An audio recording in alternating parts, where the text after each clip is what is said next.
On the surface, Daniel and Jessica looked like the perfect couple.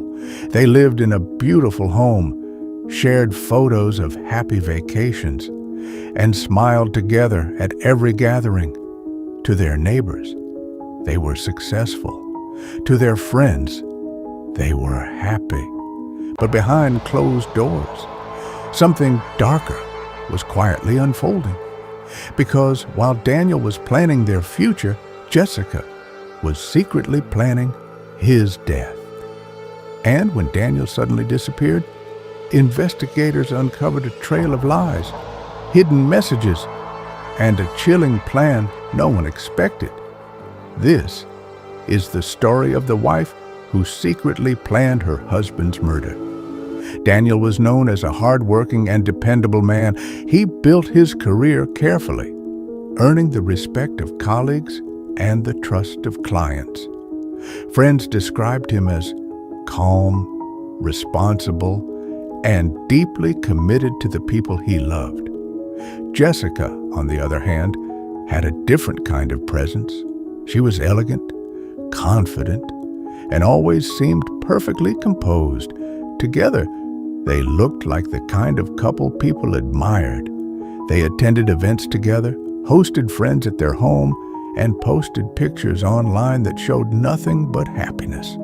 But appearances can be dangerously misleading because, over time, Daniel began to notice small changes in Jessica's behavior. She became distant, her patience disappeared, and she started guarding her phone like it contained secrets she didn't want anyone to see. At first, Daniel told himself it was nothing. Every relationship had difficult moments. But what he didn't realize was that Jessica had already started imagining a life without him. Weeks before Daniel vanished, something unusual happened. Jessica suddenly became very interested in Daniel's life insurance policy.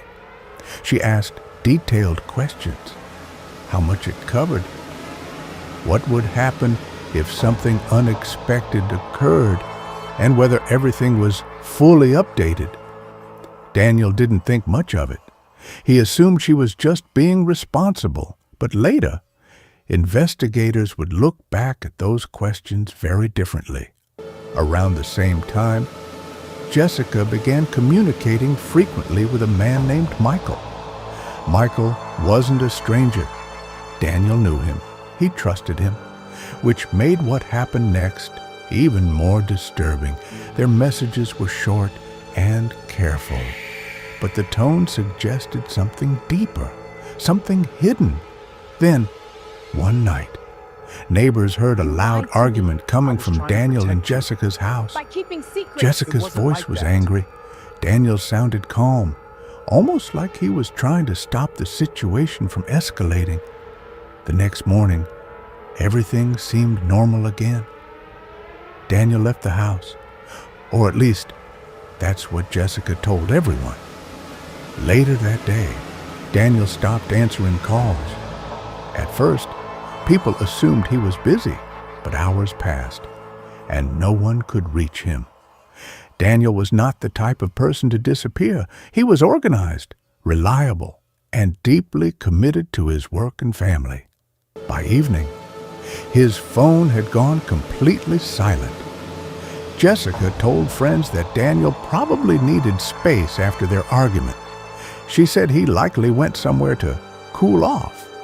It sounded possible, but something about it didn't feel right. I can't just sit here. By the second day, concern turned into fear.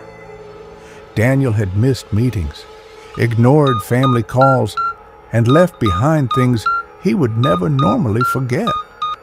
That's when police officially opened a missing person investigation. Detective Adebayo was assigned to the case. From the very beginning, something about Jessica's behavior caught his attention. She cried when she spoke about Daniel, but beneath the tears, there was a strange calmness, almost as if she already knew something the investigators didn't. Police began examining Daniel's phone records, bank activity, and travel history. What they discovered created a new mystery. Daniel never made it to work that day. His phone's final location was close to his home, not near his office. That meant something had happened much earlier than anyone thought. Then detectives looked at Jessica's call history. One number appeared again and again, Michael. When asked about it, Jessica claimed he was helping her organize a surprise for Daniel, but there was no evidence of any surprise. No booking, no purchase, nothing. Then investigators made a breakthrough. Digital forensic analysts recovered several deleted messages from Jessica's phone. One message read, "Tonight has to work. He's starting to suspect." Another said, "Once this is over, everything changes." At that moment, the investigation shifted completely. Daniel was not missing by accident. Someone had betrayed him. As detectives dug deeper, Jessica's hidden life began to surface. She was drowning in debt, secret loans, unpaid bills, and financial decisions she had carefully hidden from Daniel. But there was another discovery. Jessica and Michael were more than friends. Their communication suggested something closer, something secret.